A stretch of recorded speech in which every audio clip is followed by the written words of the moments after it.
Hello everyone, welcome to knowledge plus. इस video में हम इंडियन कॉन्स्टिट्यूशन के रिवीजन करने जा रहे हैं, सॉरी इंडियन पॉलिटी को रिवाइज करने जा रहे हैं, जो मेनली फोकस है यूपीएससी और स्टेट पीसीएस एग्जाम के लिए और भी डिफरेंट एग्जाम्स के लिए बेनिफिशियल होगा।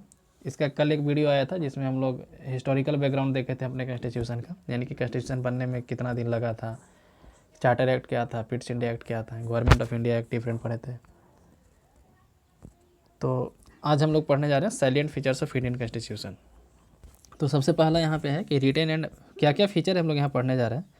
तो सबसे पहला रिटेन एंड वॉल्यूमिनस कॉन्स्टिट्यूशन, यानी कि हमारा जो संविधान है वो लिखा हुआ है, रिटेन है, वॉल्यूमिनस यानी कि काफ़ी बड़ा है। ठीक है, तो कहीं कहीं कंट्री, किसी किसी कंट्री का संविधान जो होता है लिखा हुआ नहीं होता है और अनरिटेन कॉन्स्टिट्यूशन होता है। तो हमारे संविधान में 395 आर्टिकल हैं, 8 शेड्यूल हैं और 22 पार्ट हैं। ये स्टार्टिंग में थे इतना, लेकिन अभी कितने हैं तो 450 आर्टिकल हैं, 25 पार्ट है और 12 शेड्यूल है। देखिए यहाँ पे हम बताना चाहते हैं कि आर्टिकल बढ़ कैसे जाता है।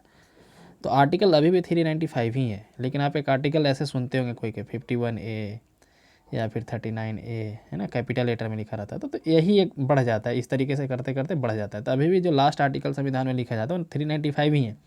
तो आप ऐसे उसको समझिए कि जैसे कोई एग्जाम में कोई क्वेश्चन आता है कि क्वेश्चन नंबर 1 में A B C 3 क्वेश्चन होते हैं, क्वेश्चन नंबर 2 में ABC ऐसे 3 क्वेश्चन है ना, क्वेश्चन नंबर 3 में 4 क्वेश्चन है ABCD। तो टीचर क्या बोलता है कि 3 ही क्वेश्चन दिए हैं, बच्चा लोग क्या बोलता है कि नहीं सर 3 3 6 4 10 क्वेश्चन है टोटल, है ना। तो कुछ ऐसा ही यहाँ पे भी है कि पहले 395 थे लेकिन अब 450 हो गए। 450 कैसे हो गए, तो उसी में ABC ऐसे ऐड होते गया है। उसी तरह से 22 पार्ट थे तो लेकिन अभी 25 पार्ट है, तो इसी तरह से ऐड हुआ है। लेकिन शेड्यूल सही में 8, पहले 8 थे, अभी सही में 12 है। ठीक है, अलग से ऐड करके। तो यह रिटेन और वॉल्यूमिनस कॉन्स्टिट्यूशन, मतलब कि हमारा संविधान जो लिखित है और काफ़ी बड़ा है। नेक्स्ट है ड्रॉन फ्रॉम वेरियस रिसोर्सेज। हमारे यहाँ संविधान है बहुत सोर्स से लिया गया है, जैसे गवर्नमेंट ऑफ इंडिया एक्ट 1935, इसके पहले जो लागू था, और फंडामेंटल राइट लिया गया यूएस से, independence of judiciary, precedence, impeachment, ये सब यूएस से लिया गया है। कंकरेंट लिस्ट ऑस्ट्रेलिया से लिया गया, फंडामेंटल ड्यूटी यूएसएसआर से लिया गया है। Procedure established by law Japan से लिया गया है ना, डीपीएसपी आयरलैंड से लिया गया है। तो इस तरीके से आप यहाँ पे देख सकते हैं कि बहुत सारे कंट्री से लिया गया है। इस पे एक डेडिकेटेड वीडियो है जिसमें काफ़ी डिटेल में बताया गया कौन सा प्रावधान कहाँ से लिया गया। तो आप इस चैनल पे सर्च करके देख सकते हैं ना, प्लेलिस्ट में या फिर वीडियोज़ में भी। नेक्स्ट है पार्लियामेंट्री डेमोक्रेसी। तो हमारा जो संविधान है उसमें पार्लियामेंट्री डेमोक्रेसी है, प्रेसिडेंशियल डेमोक्रेसी नहीं है। हमारा जो संविधान है पार्लियामेंट्री डेमोक्रेसी को सपोर्ट करता है, जो इंग्लैंड से लिया गया है ना, ब्रिटेन के मॉडल पे बेस्ड है, लेकिन काफ़ी डिफरेंस है, लेकिन वहीं पे बेस्ड है। इससे क्या फ़ायदा होता है कि इंडिया का जो यहाँ पे डाइवर्स पॉपुलेशन है, जो प्लूरल पॉपुलेशन है, प्लूरलिस्ट सोसाइटी यहाँ पे है, उसको रिप्रेजेंट अच्छे से करता है पार्लियामेंट्री डेमोक्रेसी में। नेक्स्ट है फेडरल फीचर। फेडरल फीचर क्या होता है, तो फेडरल उसको बोलते हैं जहाँ एक से ज़्यादा लेवल का गवर्नमेंट होता है, जैसे सेंट्रल गवर्नमेंट, स्टेट गवर्नमेंट, पंचायती राज या म्यूनसिपैलिटी गवर्नमेंट, है ना। तो एक से ज़्यादा लेवल का गवर्नमेंट है, तो फेडरल फीचर हमारे संविधान का है ये। ठीक है, ये भी एक सैलिएंट फीचर्स में आता है, एक इंपॉर्टेंट फीचर है हमारे संविधान का, जिसमें क्लियर बताया गया किसका कहाँ पे पावर है, पावर को डिमार्केट कर दिया गया संविधान के द्वारा ही।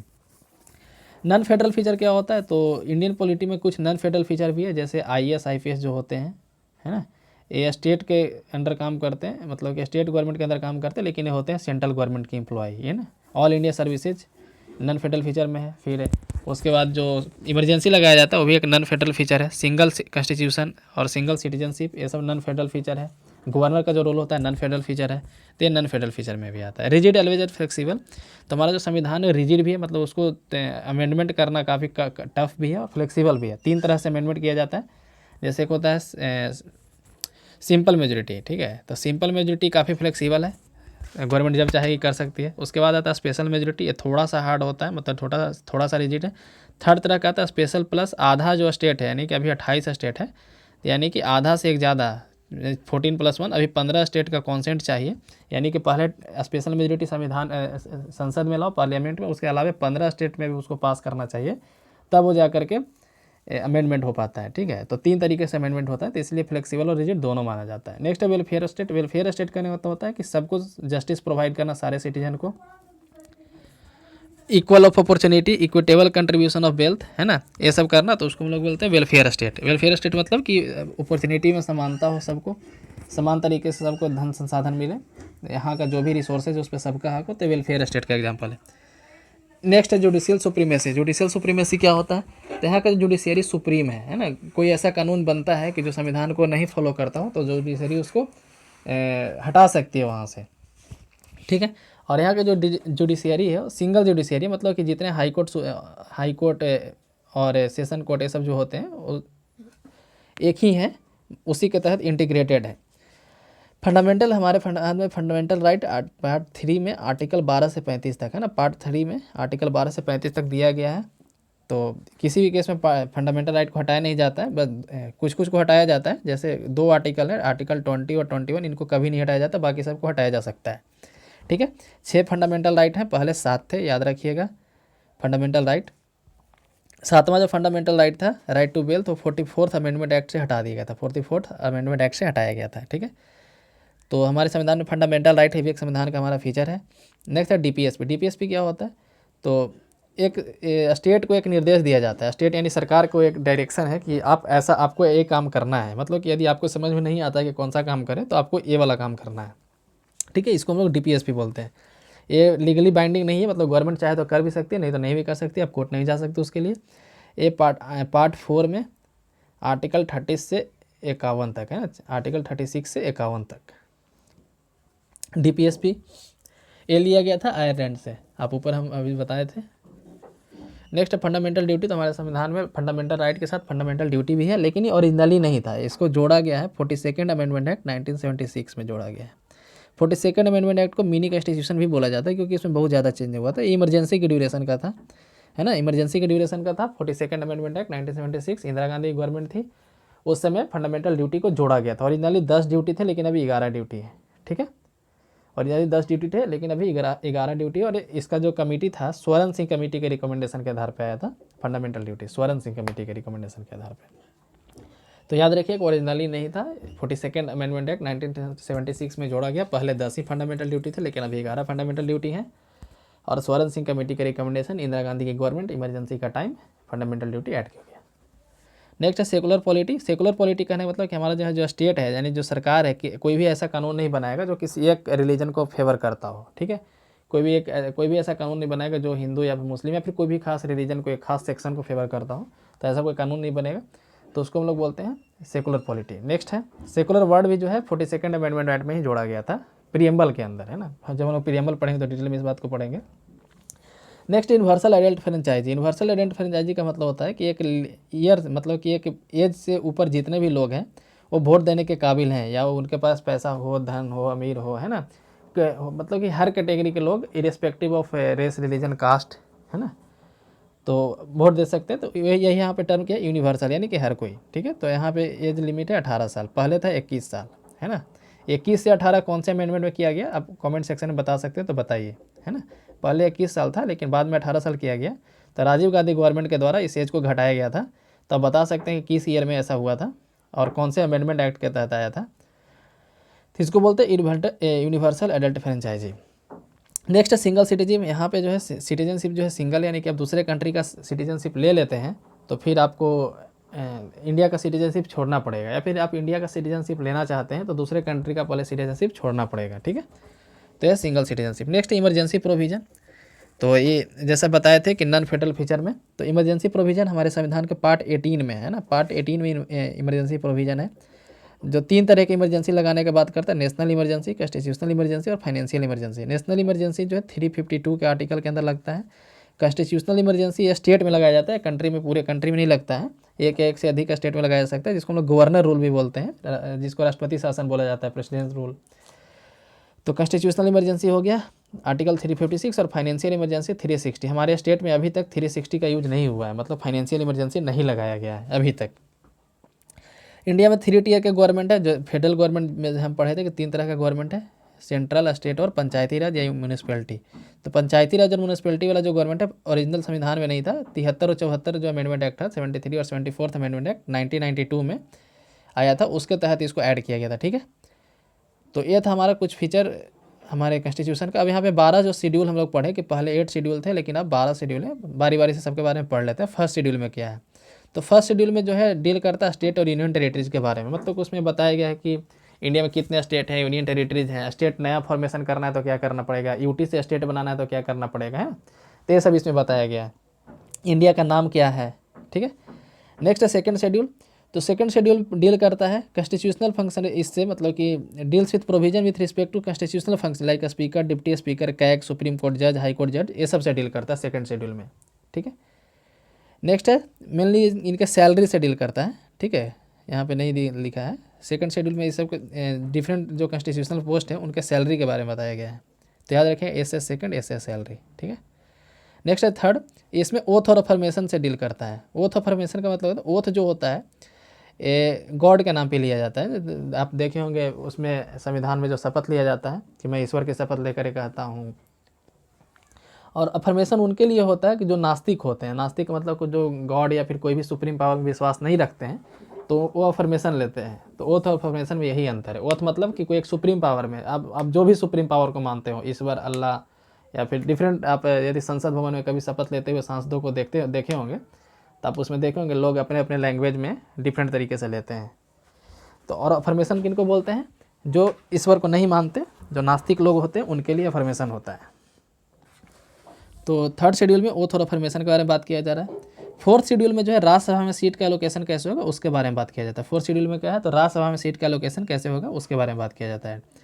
नेक्स्ट है फिफ्थ शेड्यूल, इसके क्या है, तो related to administration and control of schedule area and schedule tribe. देखिए फिफ्थ शेड्यूल और सिक्स शेड्यूल में काफ़ी डिफरेंस होता है। फिफ्थ शेड्यूल में बहुत सारे स्टेट हैं, ठीक 10 स्टेट हैं। ठीक है, डिटेल में हम आगे पढ़ेंगे इसके बारे में जब फिफ्थ शेड्यूल को डिटेल में पढ़ेंगे। तो ये डील करता है administration and control of schedule area है। इंडिया में कुछ शेड्यूल एरिया हैं जो डिफरेंट स्टेट में फैले हुए हैं। ठीक है, आंध्र प्रदेश में भी है, कर्नाटक में भी है, गुजरात में भी है। तो उस एरिया को डील करने के लिए फिफ्थ शेड्यूल है, जिसमें एससी और एसटी पॉपुलेशन काफ़ी ज़्यादा है, तो उनको फिफ्थ शेड्यूल के अंदर डाला गया है। सिक्स शेड्यूल में उसमें है जो ट्राइबल एरिया हैं और इनको एक ऑटोनोमस दिया जाता है कि अपना कानून वो बना सकते हैं, कोई भी इंडिया का कानून को वहाँ फॉलो होने से रोक सकते हैं ना। तो ये अभी 4 ही स्टेट में AM-TM याद रखिएगा, AM-TM AM और PM होता है ना टाइम वाला, AM-PM, तो उसी तरह से AM-TM। असम, मेघालय, त्रिपुरा और मिजोरम में 4 स्टेट में सिक्स शेड्यूल में आते हैं और फिफ्थ शेड्यूल में 10 स्टेट के लगभग आते हैं। नेक्स्ट है सेवन शेड्यूल, ये दोनों काफ़ी कन्फ्यूजन है ना, फिफ्थ और सिक्स, तो ध्यान रखिएगा। सेवन शेड्यूल क्या है, तो इसमें सब्जेक्ट बांटा गया, जो हम बताए थे कि यूनियन लिस्ट, स्टेट लिस्ट और कंकरेंट लिस्ट। कंकरेंट लिस्ट जो है ऑस्ट्रेलिया से लिया गया है, तो यूनियन लिस्ट, स्टेट लिस्ट और कंकरेंट लिस्ट, ये तीनों जो बांटा गया है सेवन शेड्यूल में बांटा गया है। एट शेड्यूल डील करता है लैंग्वेज से, जिसमें अभी 22 लैंग्वेज को बताया गया है। इसमें बताया गया 22 ऑफिशियल लैंग्वेज हो गए, मतलब कि ऑफिशियल लैंग्वेज नहीं, ऑफिशियल लैंग्वेज तो हिंदी इंग्लिश दो ही है।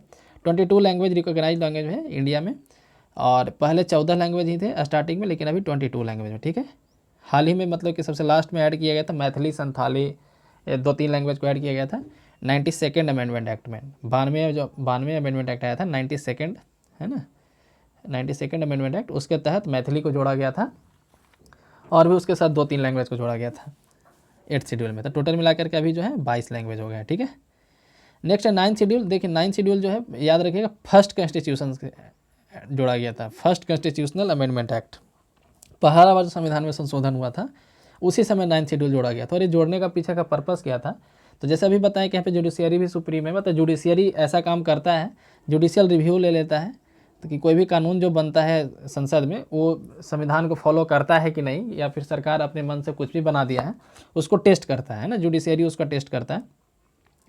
तो इस टेस्ट से बचने के लिए एक शेड्यूल लाया गया था जिसको बोलते हैं 9th शेड्यूल। ठीक है, इसमें जो भी कानून को डाल दिया जाता था तो जुडिशियरी में नहीं जाता था, मतलब जुडिशियल उसको रिव्यू नहीं कर सकता है।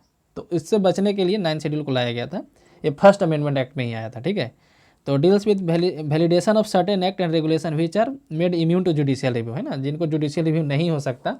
हालांकि इस बात को बाद में कोर्ट भी मना कर दिया कि नहीं हम जुडिशियल रिव्यू करेंगे, लेकिन सारे का नहीं करेंगे। ठीक है, तो 9th शेड्यूल मतलब 9th शेड्यूल में कोई कानून डालने का मतलब ही हो जाता है कि जुडिशियरी उस पर उतना अपना प्रभाव नहीं दिखा सकती आज भी, है ना, अब हल्का फुल्का होता है लेकिन उतना भी नहीं होता है।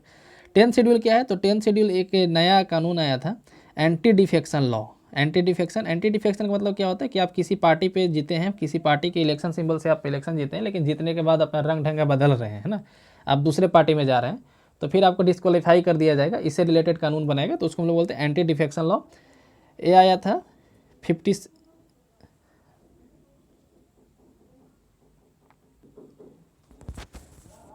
जुडिशियल रिव्यू का जो प्रोविज़न है 52nd एंटी डिफेक्शन लॉ का जो प्रोविज़न है 10th शेड्यूल वाला, ये 52nd अमेंडमेंट एक्ट के तहत लाया गया था, है ना, 52nd अमेंडमेंट एक्ट के तहत लाया गया था। राजीव गांधी गवर्नमेंट के द्वारा, ठीक है। तो उस समय 10th शेड्यूल ऐड किया था। तो मतलब 10th शेड्यूल कब ऐड किया गया है? 9th शेड्यूल, जैसे 8 शेड्यूल तो ओरिजिनल थे ही, है ना। 9th शेड्यूल जो ऐड किया गया था फर्स्ट अमेंडमेंट एक्ट में ऐड किया गया था। 10th शेड्यूल ऐड किया गया 52nd अमेंडमेंट एक्ट में, है ना। 11th शेड्यूल ऐड किया गया है 73 में और 74 में, 11th और 12th है। 73rd अमेंडमेंट एक्ट, 73 ईयर नहीं समझ लीजिएगा, और 74th अमेंडमेंट एक्ट, ठीक है। तो यहाँ पे फर्स्ट शेड्यूल है, 8th शेड्यूल जो है ओरिजिनल था, 9th शेड्यूल पहला amendment act, 10th schedule 52nd amendment act, 11th schedule 73rd amendment act और 12th schedule 74th amendment act, ठीक है। और 10th शेड्यूल में एंटी डिफेक्शन लॉ है, यानी डिस्क्वालिफिकेशन के बारे में बताया गया। 11th शेड्यूल जो है डील करता है पंचायती राज के पावर से, यानी कि ग्राम पंचायत किस तरीके से चलेगा उस पावर से डील करता है। और 12th शेड्यूल डील करता है म्यूनिसिपैलिटी के पावर से, मतलब कि शहरों में जो शहरी का जो पंचायत होगा, म्यूनिसिपैलिटी या फिर नगर निगम, नगर परिषद, ये सब वो कैसे चलेगा, वो 11th और 12th शेड्यूल में डील करता है। यानी 73, 74 ये हो जाएगा 52nd अमेंडमेंट एक्ट और ये हो जाएगा फर्स्ट अमेंडमेंट एक्ट। इस तरह से 12 शेड्यूल हैं। तो हम लोग यहाँ पे देखें सैलिएंट फीचर्स, मतलब डिफरेंट फीचर्स ऑफ कॉन्स्टिट्यूशन, और फिर 12 शेड्यूल के बारे में पढ़ें। तो ये था हमारा पॉलिटी का सेकंड वीडियो रिवीजन पर्पज से। आगे का बहुत सारा वीडियो आएगा, मतलब कंप्लीट पॉलिटी का रिवीजन हम लोग करवाएंगे यहाँ पे। तो चैनल को सब्सक्राइब करें। धन्यवाद।